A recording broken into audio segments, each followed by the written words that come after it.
child's hand reaches for the kitchen faucet. The knob turns, cough, sputter, a few brown drops, then silence. Mom, the water's gone again. Across the country, a farmer stands in a field of cracked earth beneath a brutal sun. His voice is dry as dust.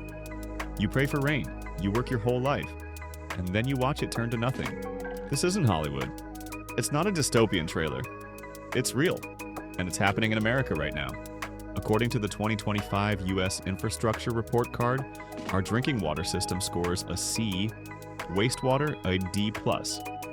A water main breaks every 2 minutes, spilling 7 billion gallons of treated water every single day. This isn't a what if. This is a what now. Number 1, America's two-front water war. The American water crisis isn't one disaster. It's two, happening at the same time. On one side, scarcity. Our rivers are drying, our reservoirs shrinking, our droughts intensifying. On the other, decay. The very pipes meant to save us are poisoning or abandoning us. To understand it, meet the people fighting on both fronts. Havenwood, town of rust and fear. Meet the Millers. They live in a town like thousands across America. Proud, quiet, forgotten. But their home runs on bottled water. Boil advisories are routine. Their daughter's recurring skin rashes are a mystery the faucet refuses to answer. Their problem isn't lack of rain. It's a maze of 100-year-old pipes collapsing beneath their feet. Their town is one of 50,000 fragmented water systems across the U.S., many too small to maintain themselves. They live one leak away from disaster. 2,500 miles west, the farmer on borrowed time. Now meet John, third-generation California farmer. His grandfather carved life from dust. His father survived the droughts of the 80s. John, he's facing something brand new, a water supply that no longer exists. His water allotment from the state? Nearly zero. So he drills deeper, and deeper, and deeper, chasing a groundwater table sinking like an elevator to hell until the very ground begins to collapse beneath him. Two different families, two different battles, same war. Number 2, the Colorado River was built on a lie. To understand John's fight, you have to understand one river. The Colorado River isn't just water. It's life support for 40 million people in 7 states and Mexico. But here's the part no one wants to admit. 100 years ago, America divided up the Colorado based on fantasy. Lawmakers measured the river during an unusually wet decade, then promised more water than the river actually carries. They wrote a legal illusion, and for decades it worked. Now the river is calling in its debt. Lake Powell, 28% full. Lake Mead, barely 35%. Their canyon walls are scarred with giant white bathtub rings, not from dirt, but from absence. And underground, it's even worse. Holy shot fact. NASA now estimates the Colorado River Basin has lost a full Lake Mead's worth of groundwater. 2.4 times faster than surface water.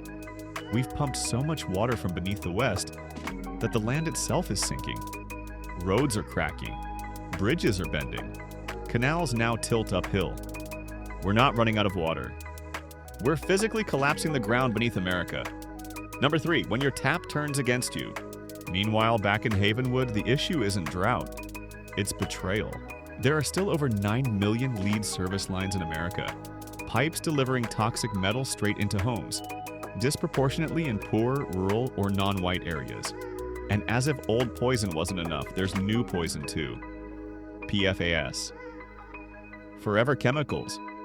Found in non-stick pans, foams, fabrics, now in the drinking water of 172 million Americans. These chemicals don't break down, not in nature, not in our blood. They're linked to cancer, infertility, thyroid disease, immune disorders. But infrastructure failures don't just contaminate water. They let contamination in. Every water main break becomes a doorway for bacteria.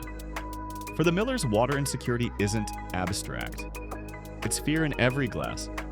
Number 4, the moment everything snaps. So what happens when both crises, scarcity and decay, peak at once? John gets a letter from the bank. No water has no crop, no loan. He has 2 choices. Sell the land his family built over a century might to some faceless corporation, or gamble hundreds of thousands on high-tech irrigation with no guarantee of water to run it. Main Street begins to rot.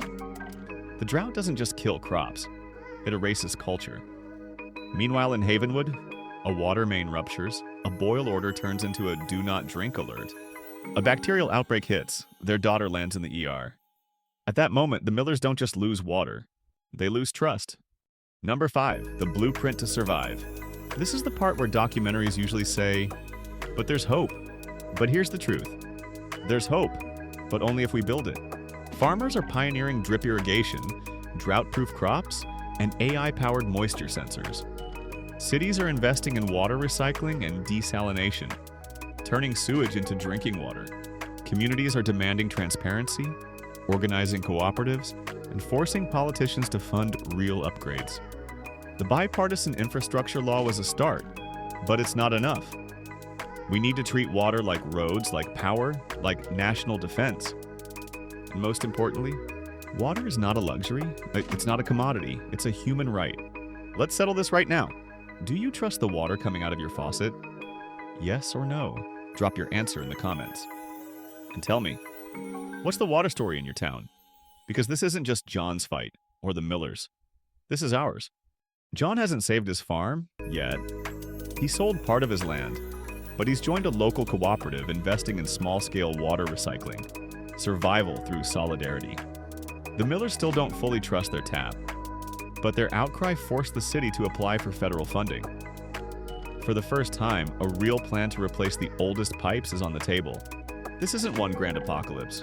It's a million personal tipping points, and every one of them is a choice in a collapse or rebuild. The future of water in America isn't hidden in dry riverbeds or rusted pipes.